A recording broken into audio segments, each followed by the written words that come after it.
the future will bring, no man can say. But one fact is certain.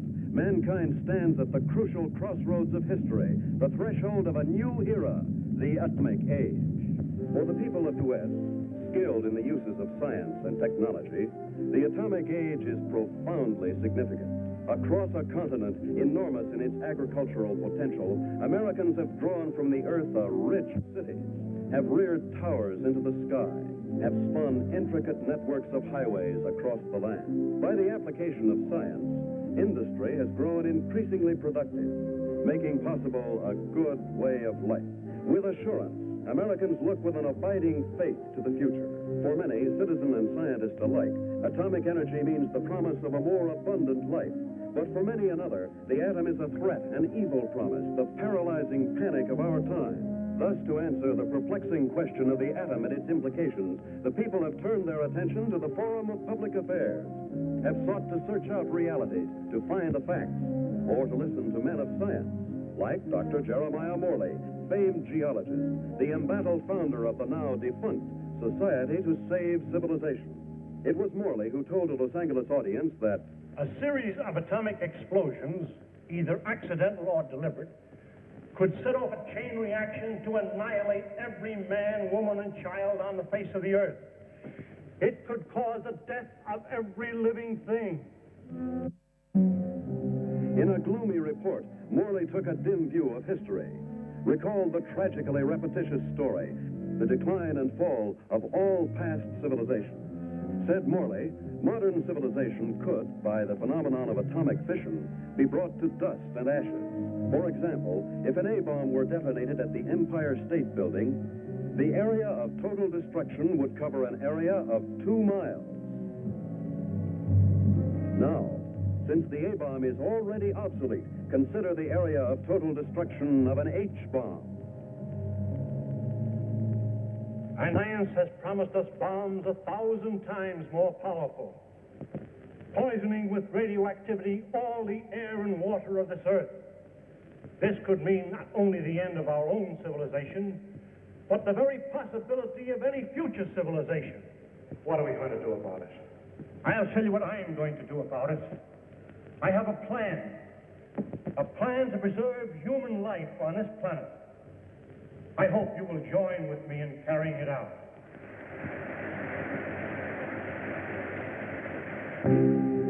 The response to Dr. Morley's appeal was immediate and enthusiastic.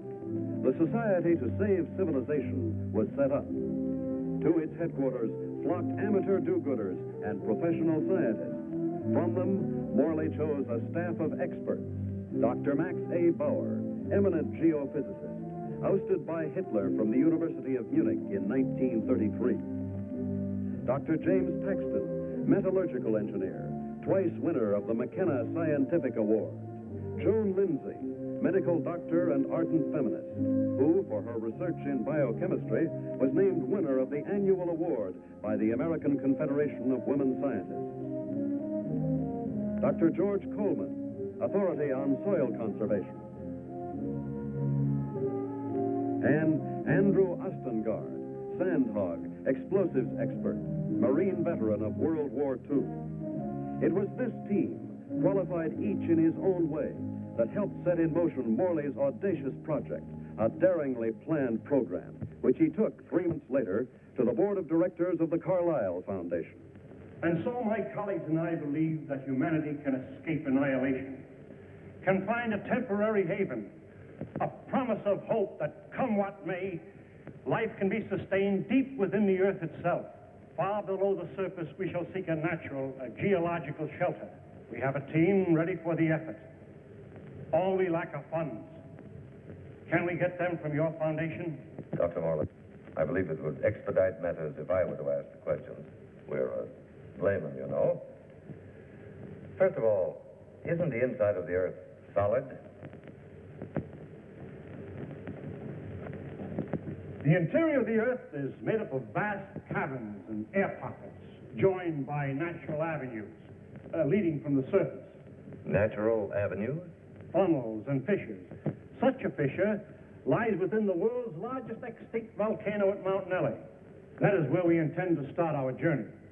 Well, these funnels, how far down do they go? Hundreds of miles, perhaps thousands, to the very core of the Earth.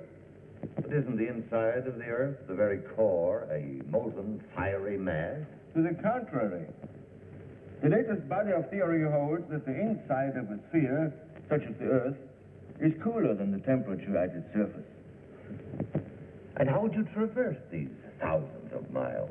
Dr. Coleman, the perspective drawings, please. This is a cyclotram. A what? It's an amphibious conveyance based on the principles of ovoidal bathysphere. A what? Like a submarine, with the mobility of a tractor. Its head contains a burrowing device, and its walls can withstand extremes of temperature and pressure. But even with the cyclotram or the bathysphere or the whatnot, how do you know you'll be successful in finding this underground haven? We don't know, but we must try. There is no other alternative, no other cause, no other hope of keeping the spark of life alive. And the cost?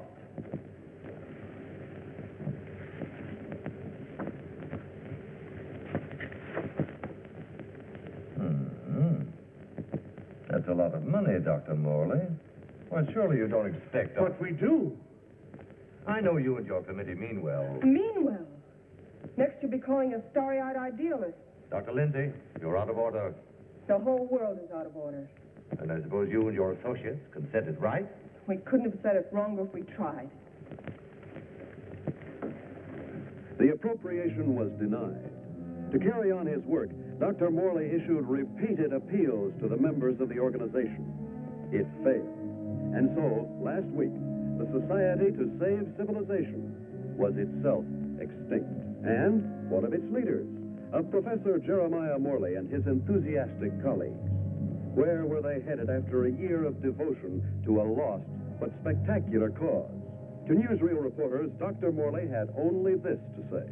We have no plans. We have no hope.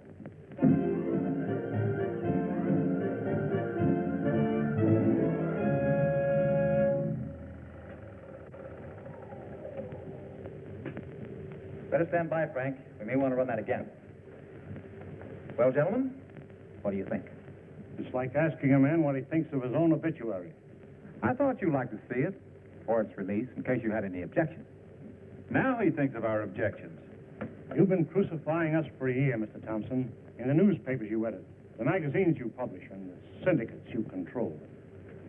And now this newsreel. Just a minute, gentlemen.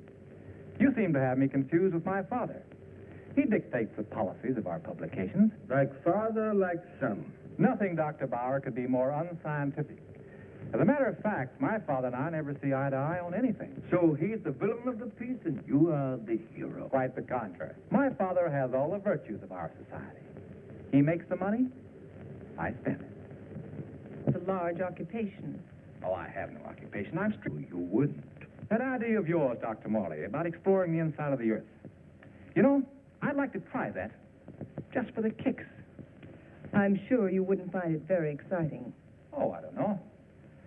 Gentlemen, I came here tonight with a proposition. I have some money of my own. I would like to finance your project. Are you serious? Sit down, my boy. There's one stipulation, however. I go with you. And what could you do? I'm afraid you don't realize what you'd be up against. Going 1,000 miles inside the Earth. Just to satisfy a whim? Gentlemen, you act as if the fate of humanity hung upon you granting me this whim.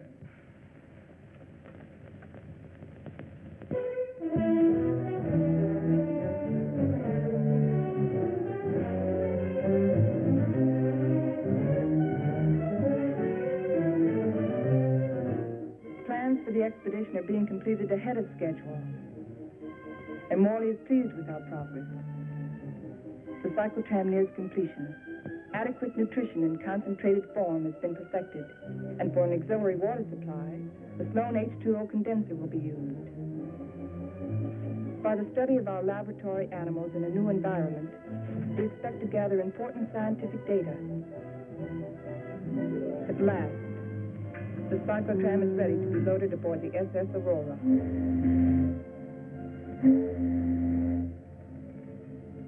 Our destination, the extinct volcano, Mount Nele. where the inside of the earth begins. This was our base, a lonely, desolate beach at the foot of the extinct volcano.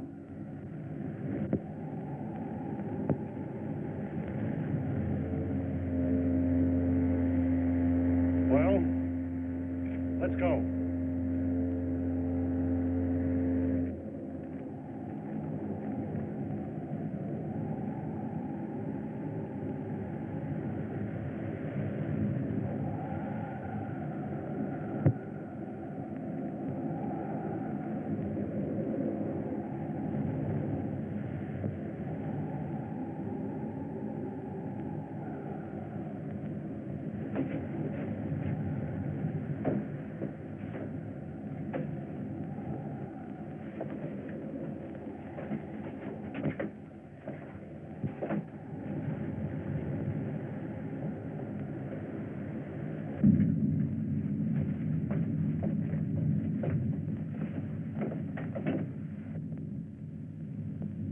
What a place to spend our last night on Earth.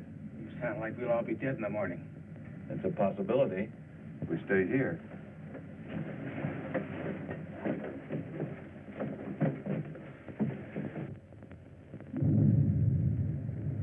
Andy, take the controls. Follow the ridge line. Keep out of the ravines. Descend at an angle of not more than 33 degrees.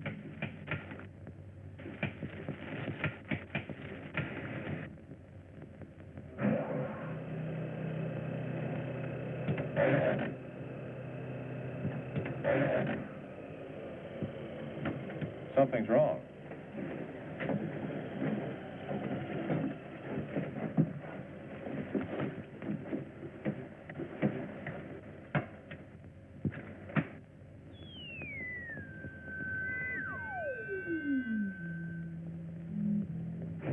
Now try it.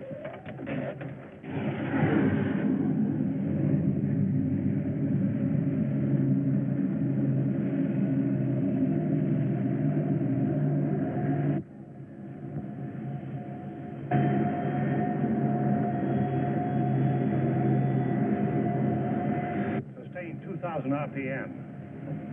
Follow our chart plan, R4. Check.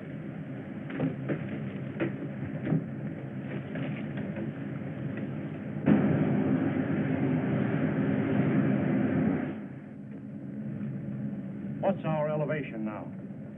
Approaching 6,300 feet. Angle of ascent, 19 degrees. Speed constant, 2,100 RPM.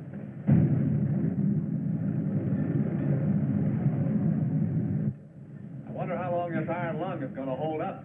You can still dig out. You can't get rid of me so easily. Give me a reading on the forward rotational unit. We're up to 9,000, climbing at 24 mph. Angle 31 degrees. At that rate, we'll make the summit in 4 hours.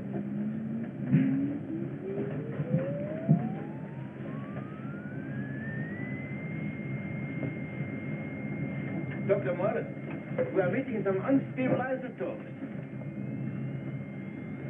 Increase the lateral units to 12,000. Hey, this is getting rough.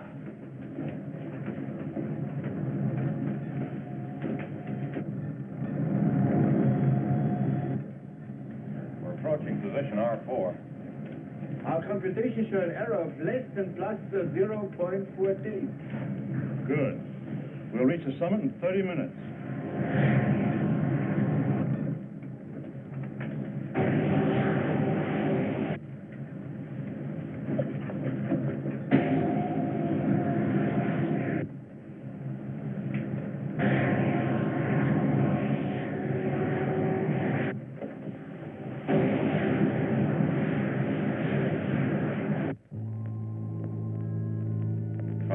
And 27 minutes.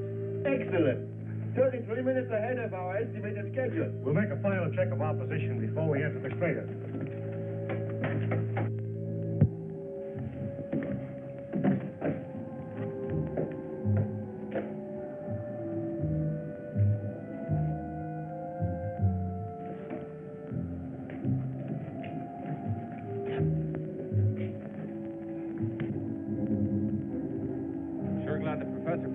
volcano for our expedition. Maybe this one could come to life, too. No, not a chance.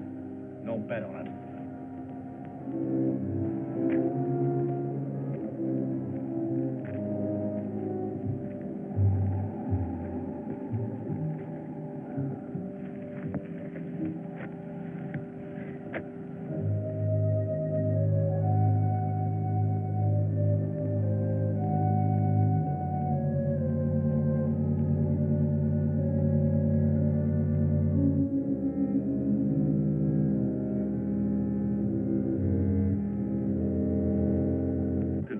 There's no reason for us to wait till dawn. We'll proceed into the crater now.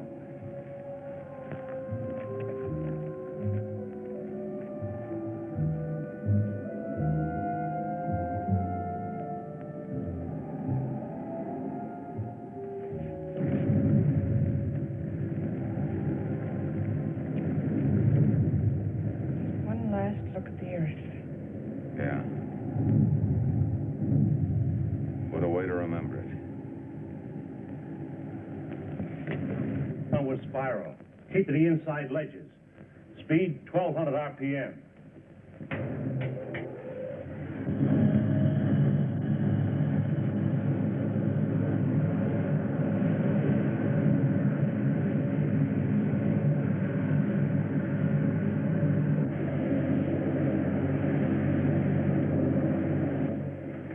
Brother, it's really black out there.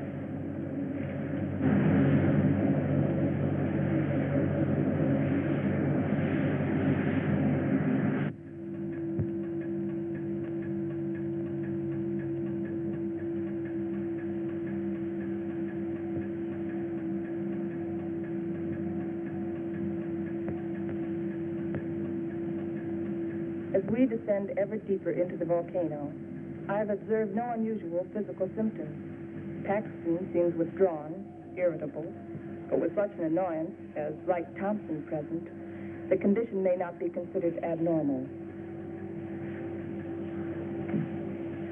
The descending ledges are getting awfully narrow. We must be at position R18. Yes, we are. Cut the switcher.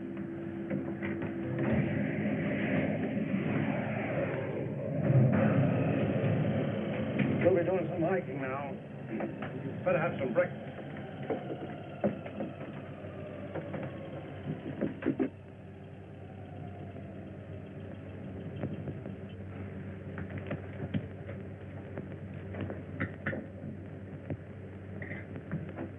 Rise and shine. Morning. How can you tell? Reserved. Breakfast. Well, I've always said there's nothing like starting off a hard day's work than with a good breakfast. Hey, Doc? How would you know? You don't like my kind of guy, do you? Not very much. But I'll make an exception of you. You I don't like a lot. Coleman, take the controls. We'll scout the way on foot for you. Follow on down along the widest ledges.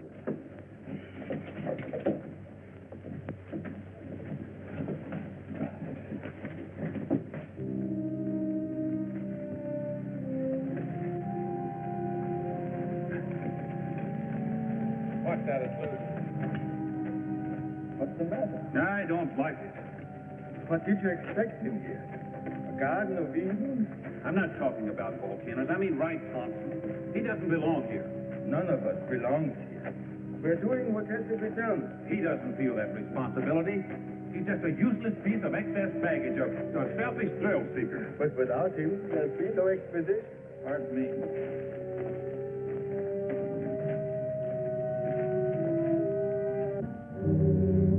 Kind of deep down there, isn't it?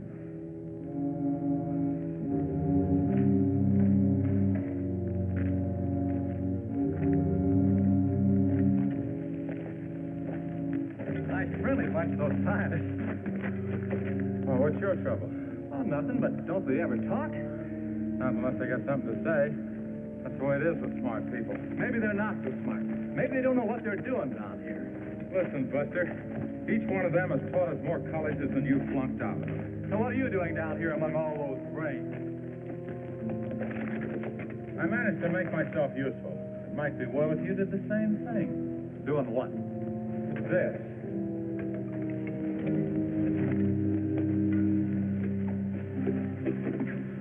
You lead the way for a while.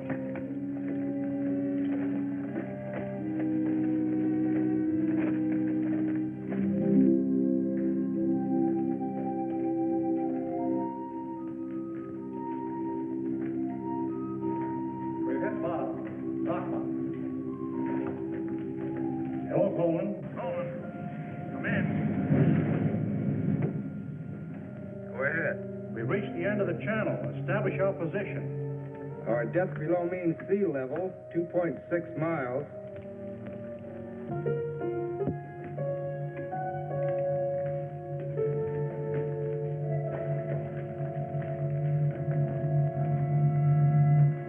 The Angstrom Underground Geological Expedition reached this point June 12, 1938, and was unable to proceed further. Why anyone who follows us should want to go further, we do not know, but we assume that they have good reason for doing so. Good luck. If Engstrom were living today, he'd know the reason. The world has changed since 1938. The world has changed since yesterday. We better get to work.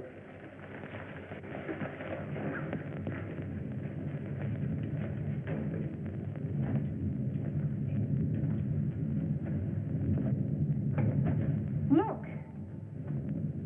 That's pressure from the other volcano. We'll have to work this side.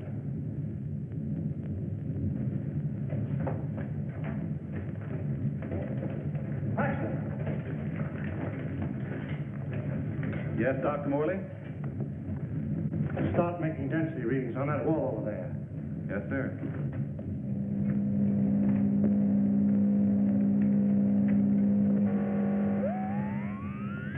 This is it. The point of least resistance. Okay, Andy. I'm ready. We'll all go back to the cyclotram.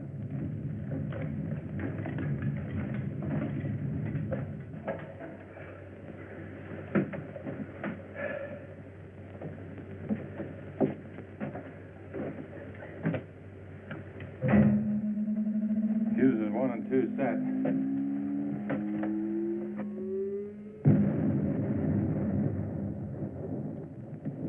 I wonder what we'll be running into.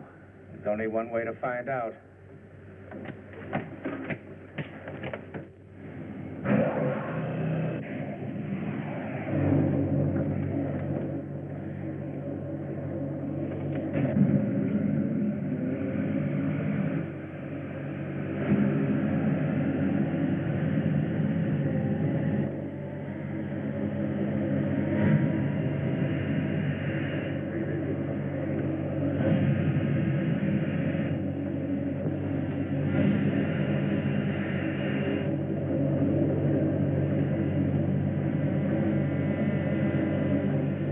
Broken through.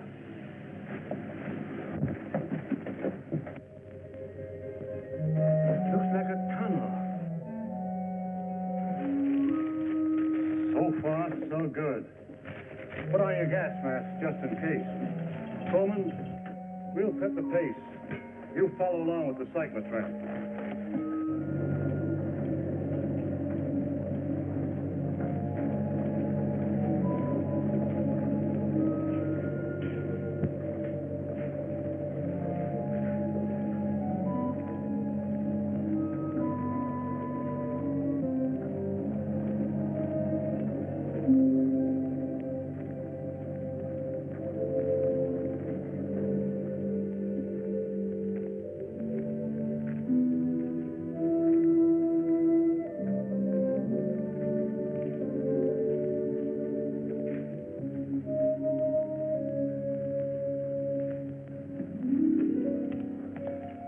The air is fresh and clear.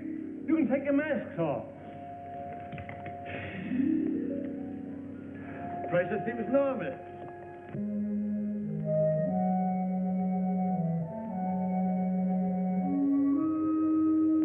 I wonder where it leads.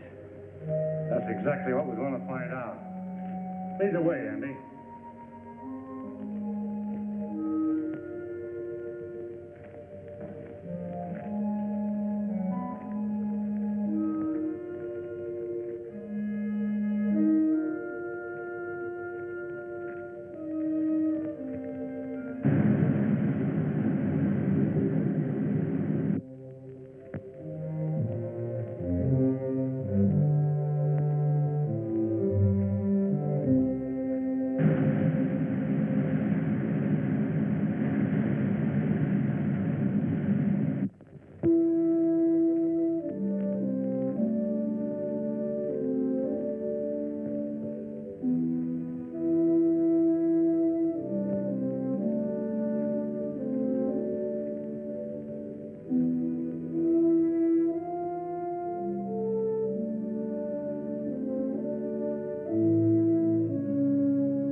how did it all happen? Long time ago, the earth above was covered with water. And when the sea vanished, it left great limestone deposits behind. Was all this limestone? Yes. And then the water gathered in underground streams and carved out the soft limestone.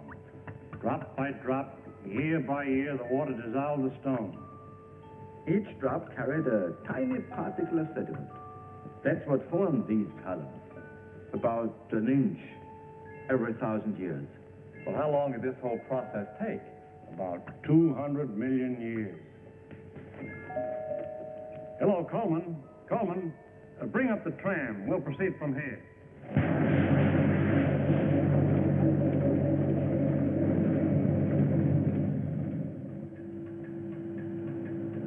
We're down 100 miles. You better pull up. Cut the switches.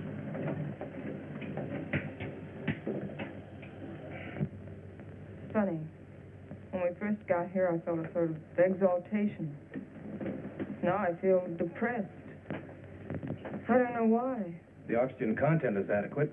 I know. But I too feel suffocated. Maybe it's the unreality of this place. You know, once when I was working in the Holland Tunnel, I got cut off from my crew for 10 hours. I felt this way then.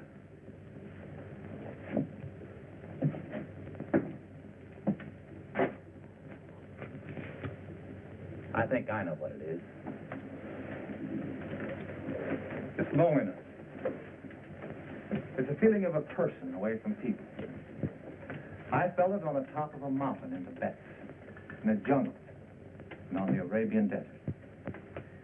It's like the last cord tying you with humanity has been cut. It's more than that. People have dignity only in relation to many other people.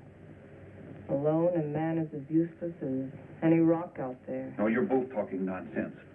Nature doesn't influence man. Man influences nature. One man, one strong man, can change nature. Oh, you're wrong, Dr. Paxton. It isn't one man. It's many men working together. Right, teacher? Men together are no more than sheep. One man standing alone leads the way. Then the sheep follow. Please, gentlemen. Well, I'm embarrassed for all of you who call yourselves scientists. Swayed by a self-indulgent young fool. I'm going ahead. I hope that by the time you catch up with me, the atmosphere will have cleared the cobwebs from your brains.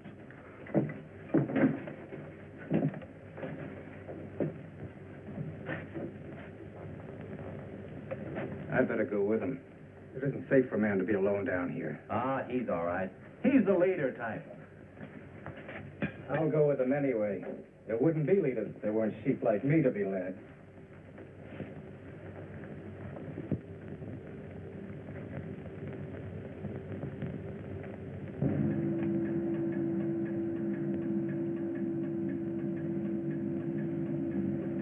I still don't see any sign of Paxton and Coleman. Well, keep going.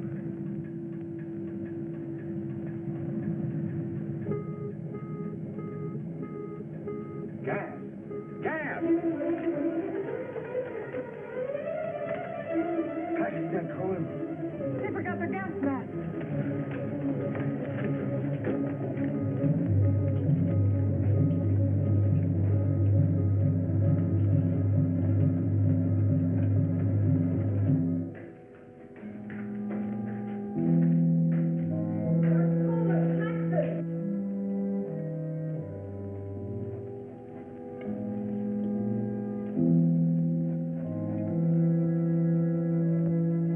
There they are!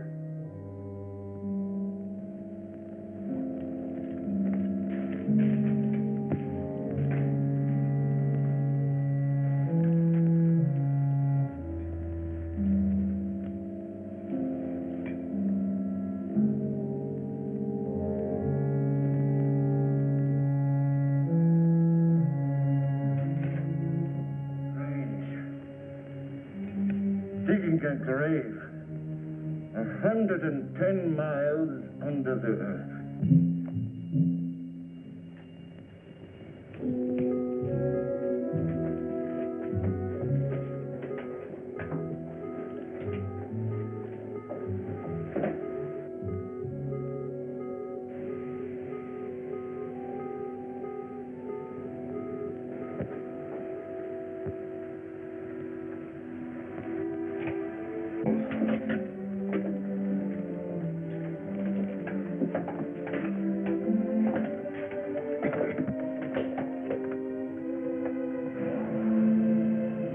Go on. It's too late to turn back now.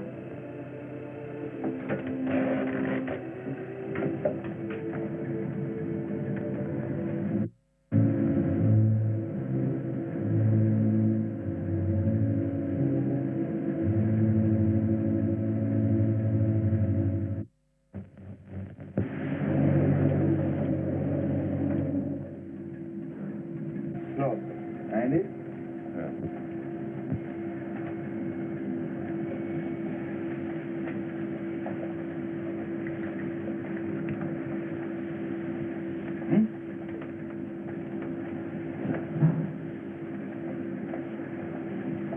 You know, right now, I'd give $1,000 for a good hamburger. And another 1,000 for onions on it.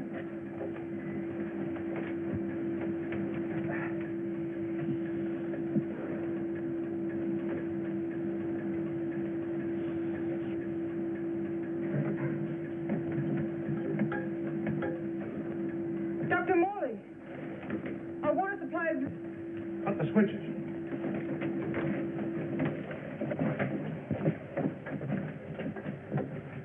Polluted by the gas fumes. Yeah, somebody left it open.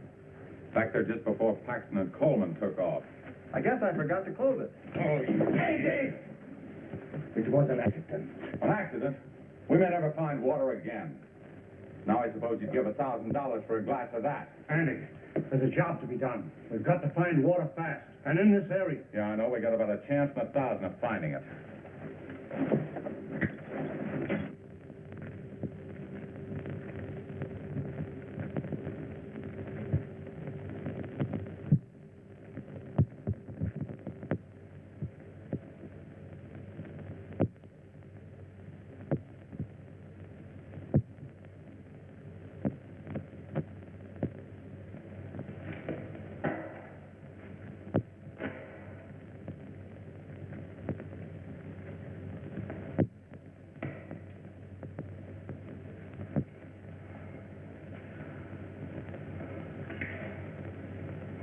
Look, there's Andy.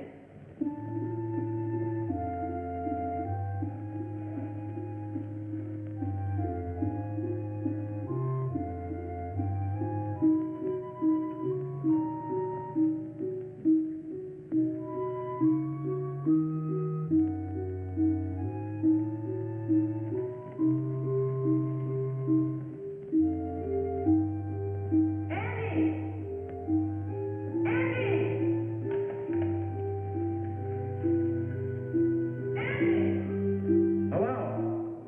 You all right? So far, so good.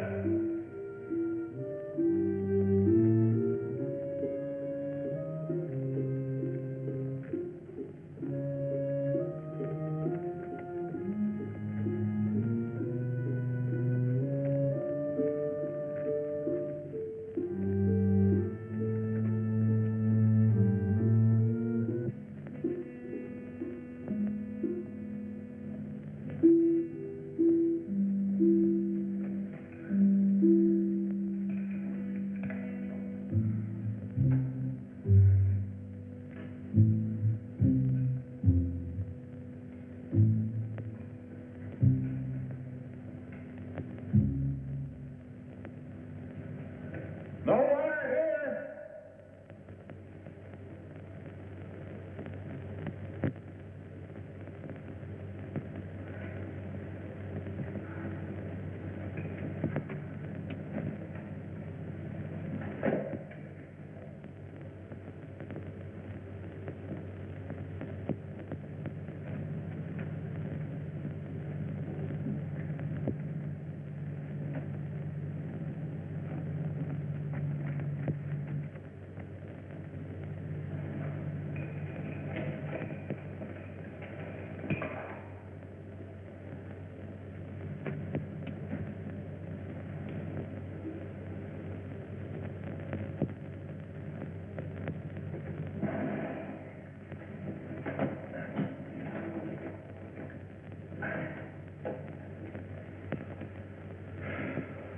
Thing like this enough to drive a man stark crazy. It's no use. 240 miles inside the earth. Yeah, and no water.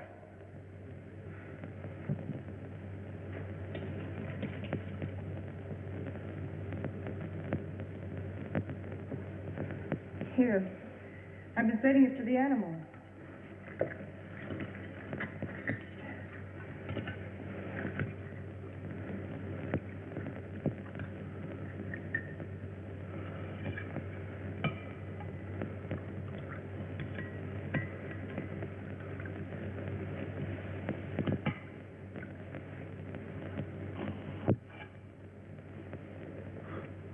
Go ahead. Enjoy yourself. It doesn't cost a cent.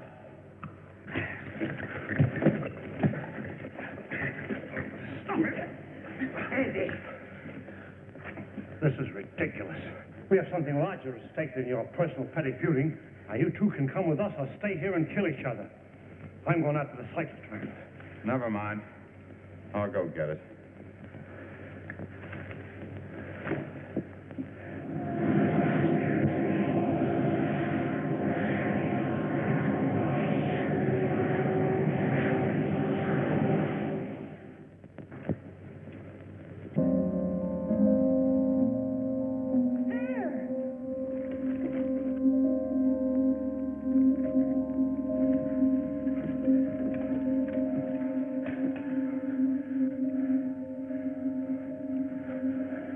Oil. Listen. Sounds like running water. But where is it coming from? It's behind the wall.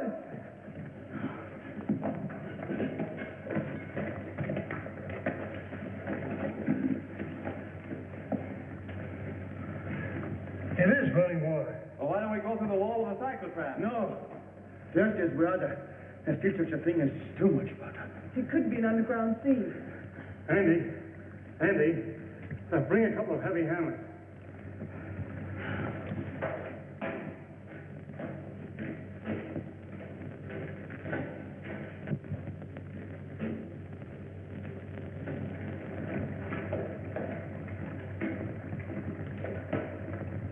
What's up, Professor? We think there's water behind that wall.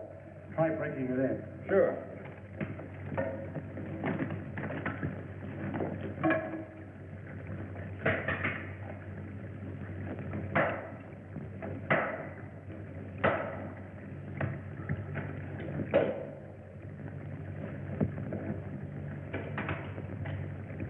I brought 2 hammers, you know.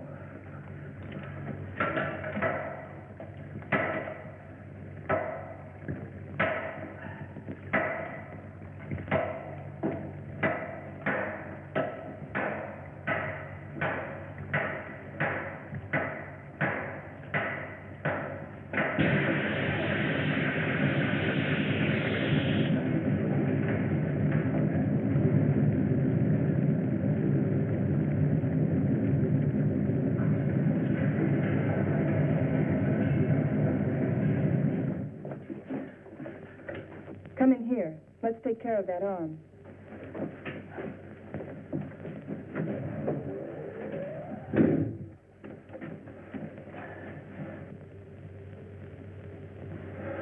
The outside temperature's rising fast. It's up 280 degrees now. It looks as if it could go on forever.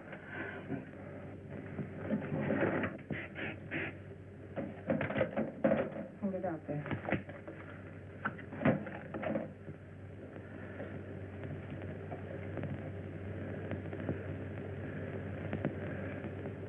How's the temperature? It's dropping fast. The outside pressure's dropping, too. Good. Condensation will soon take place. There. You're a pretty good doctor at that. You're a pretty good patient at that. Thanks. Here.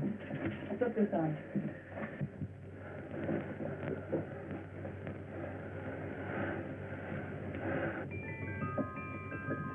There's water. Look. Look, Aaron, there's water.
Joan, are you all right?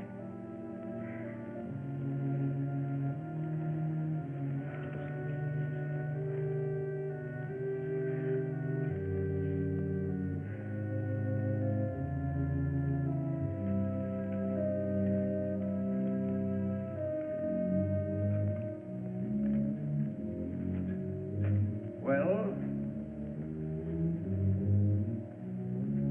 what shall we do now? All right, I'll say it. I'll say what's on all of our minds. Don't try to read our minds, Thompson. Just speak for yourself. And I say, let's go back. And I say go on. But look at Joan. We've gotten nowhere.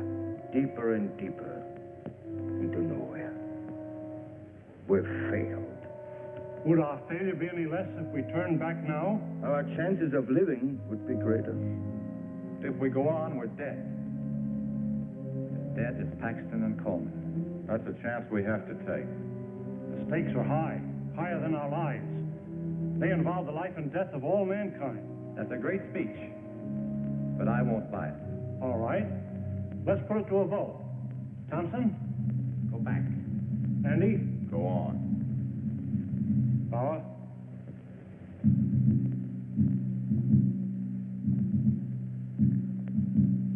Go back. Go on.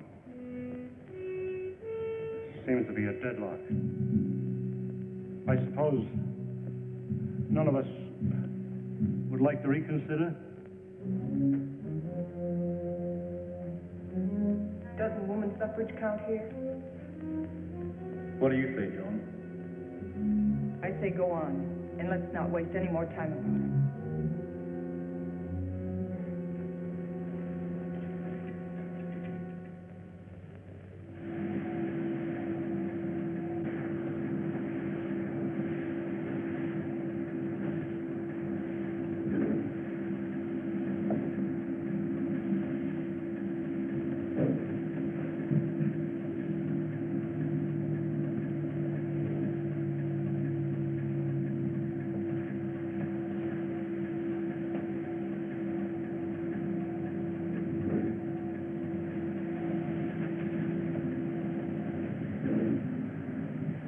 How are those burns coming along? Good as new. How are you, Doc? Oh, I'll get by. Here. What's it for? Does it have to be for something? Does everything have to be functional? Good luck, Ray. Saved my life in Tibet. Here, take it. Why give it to me? Haven't you ever been romanced before? Not 900 miles below sea level. Then it's about time. If there were any flowers around here, I'd pick them for you. There's a highly scientific theory which states that if any man and any woman are cast away anywhere for any length of time, sooner or later they seem to in love. That's what's happened to you. If that theory has any value, it should apply to you. Does it? No. Well, I guess I need a little more time. We'll talk about it later.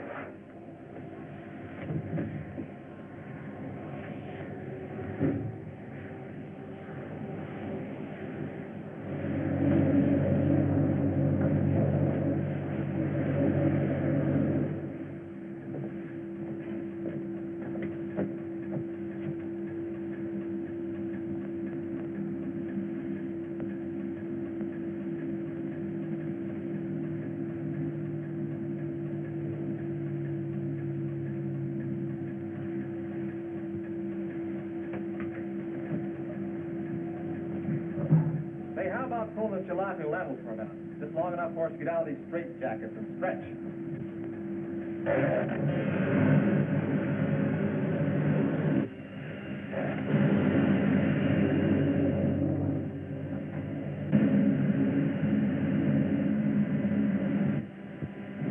How much longer is it going to be like this? All right, what difference does it make? Plenty. If it's going to be like this the rest of the way, why go on? Why waste time? That shouldn't make any difference to you. You've never done anything but waste time. Listen, you meathead. Just because you're a sandhog that likes to go grubbing around the ground, And you're a mountain goat with his head in a cloud. Stop it, both of you! I've had enough of this. What happened? I don't know. It's not water.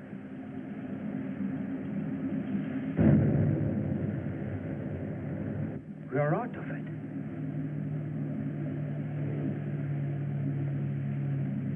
This might be what we're looking for.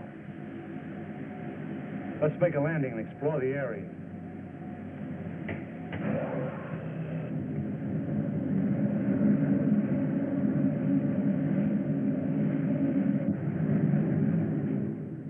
It's got a high calcium content, but it's drinkable. Hey! Look what I found.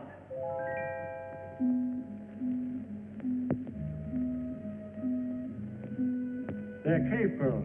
Cave pearls? How much they worth? Calcium carbonate. Calcium carbonate.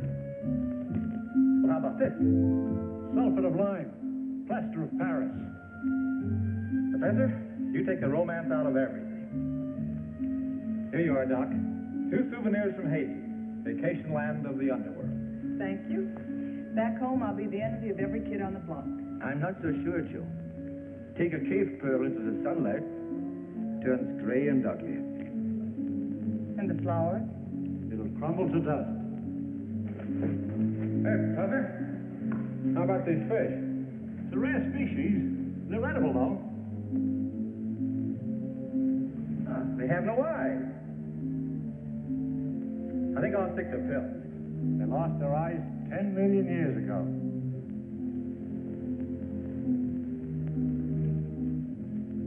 What kind of a place is this? Flowers that crumble to dust in your hand. Stones that look like pearls. Fish without eyes.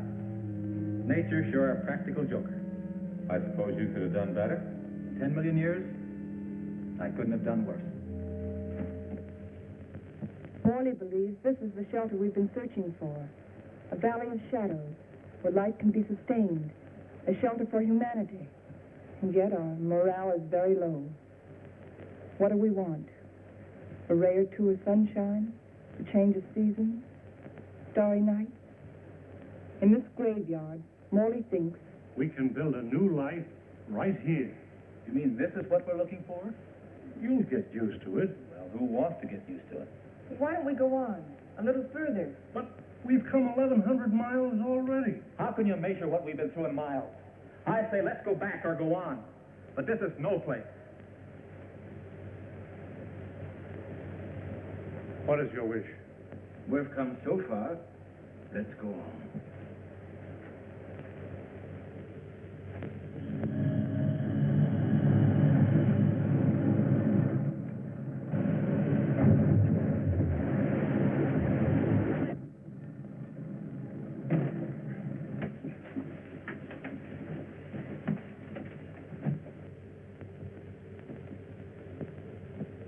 Well? Which way do we go?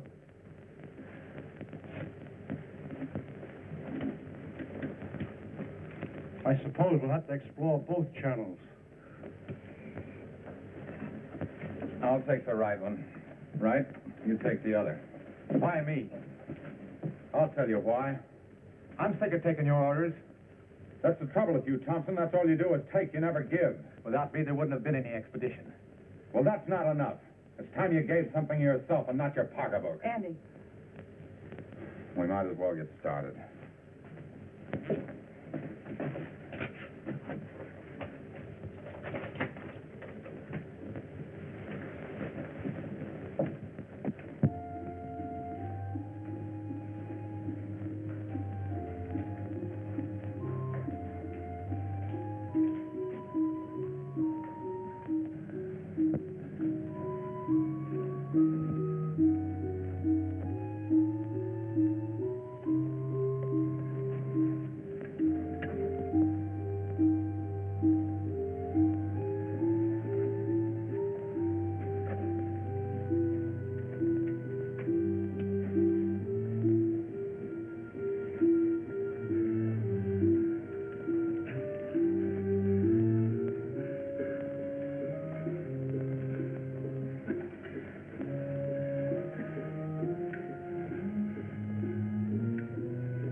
Andy.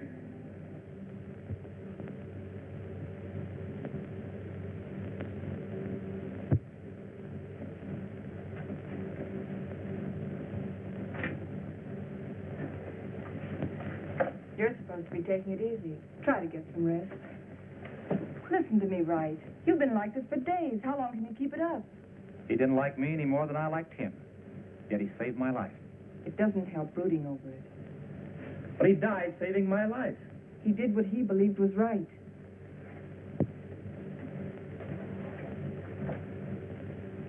My trouble was, I never believed in anything. You can start now.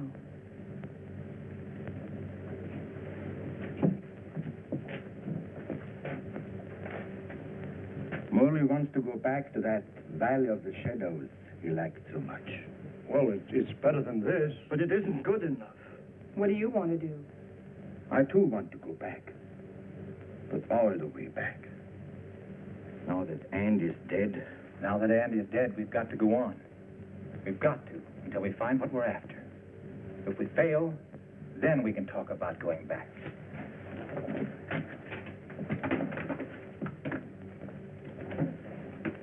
over there.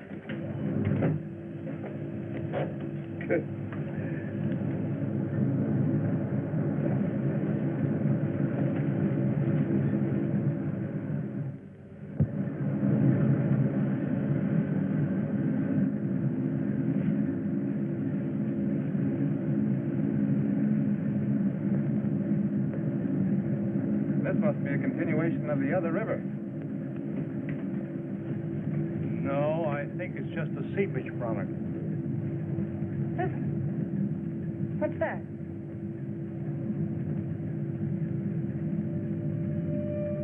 Look. It's like daylight.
We have discovered a vast and radiant cavern deep within the earth. Along the shores of this incredible cave lies a great underground sea, gathering up the waters of the earth. A strange, sunless light is reflected from the phosphorescent dome. The glowing peaks are weathered and sharp, and the gullies deep. The wind is soft, and the climate pleasant. Vapors rise up into the bright dome, forming luminous clouds.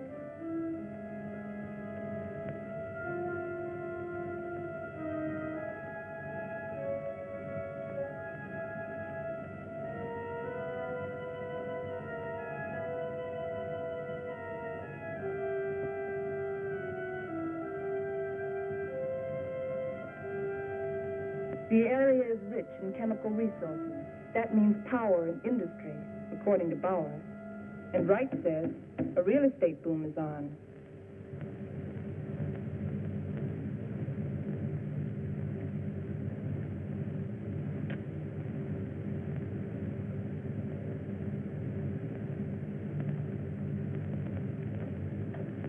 You got a match?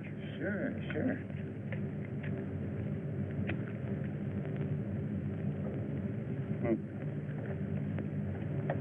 How you coming, Professor?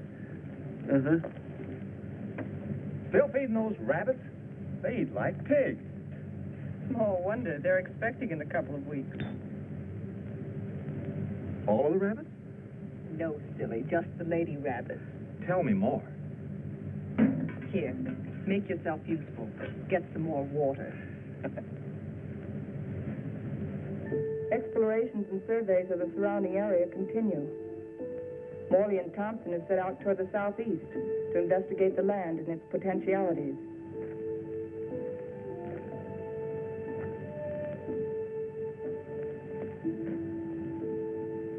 This is a strange kind of sand. That's not sand, that's volcanic ash. The ash will make good fertilizer for our crops. Crops. Let's face facts, Morley. This is a desert. The very word means deserted by life. And you talk about crops. It can be irrigated. This country has everything. Water, soil, air, heat. Yeah, you're forgetting one thing, though. No sunlight. Science can adjust that. Crops can thrive without sunlight. Perhaps. But can we?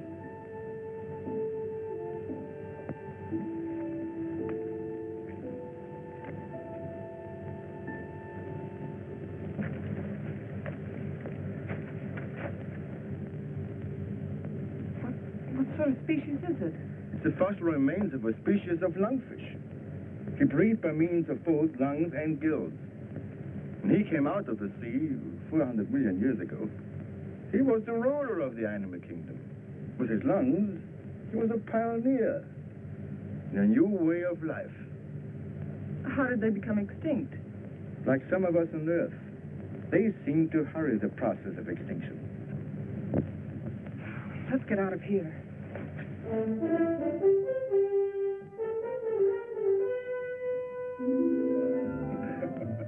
What's the matter? You act like you swallowed a canary for breakfast. This is the day, right? This is what day? The day we're expecting the first litter of rabbits. Well, who's going to pass the cigars around? You apparently don't realize the importance of it. Oh, I'm sorry.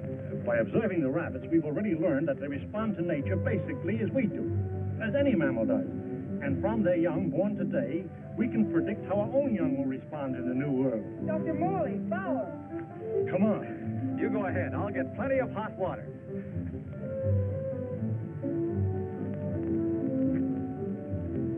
Well, how many boy rabbits and how many girl rabbits, huh? What's the matter?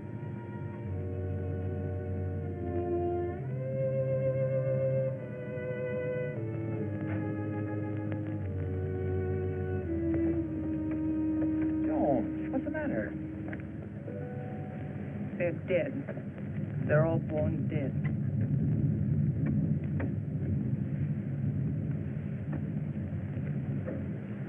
I can't understand it. Why? Why? There must be some cause, some biological reason. We've been searching for causes. Our investigations have been checked, tests rechecked. Examination of genetic tissue proves that all experimental animals born here are sterile.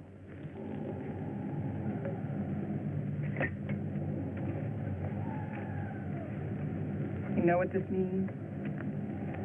This new world. A haven for the dead. This is the end of the line. Now we know that the human race cannot reproduce itself in this underworld region. It appears our mission is a failure.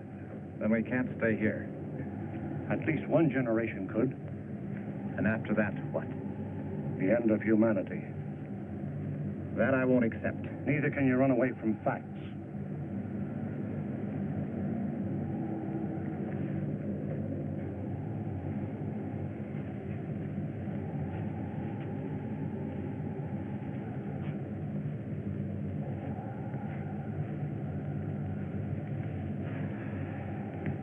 I've always run away. Climbing mountains. Trying to prove something. I don't know what. I too ran away instead of fighting. And now I've run away again. And I was always afraid I couldn't compete in a man's world. I think I want to go back and try again. Go back to what? To a world bent on self-destruction? We can live the rest of our lives here in peace. Morley, you're wrong. This isn't peace. This is a resting place for the living dead. I don't believe it's the end of the world. I don't believe it's the end of mankind. You're young. You don't know. I've lived through the terrors of 2 great wars. I've had enough.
Something's wrong. Something's pulling us down.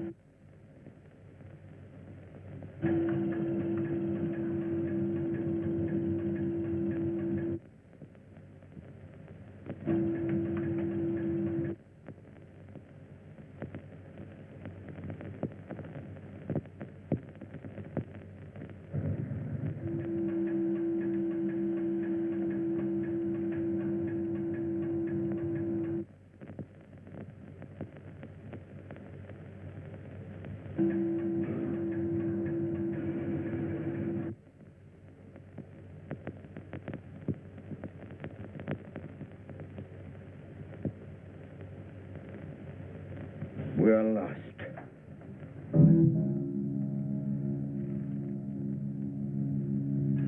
We're in a blind alley. Ever since we started, we've been in a blind alley. We can't bury ourselves in the earth and expect to live. Maybe that's the secret. Morley understood. Strange. We didn't know it before. I used to be afraid of death. I was afraid of life.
underground sea. We found a channel to the upper ocean.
The universe is still in harmony. There's life on that island. People. I feel like I'll live forever.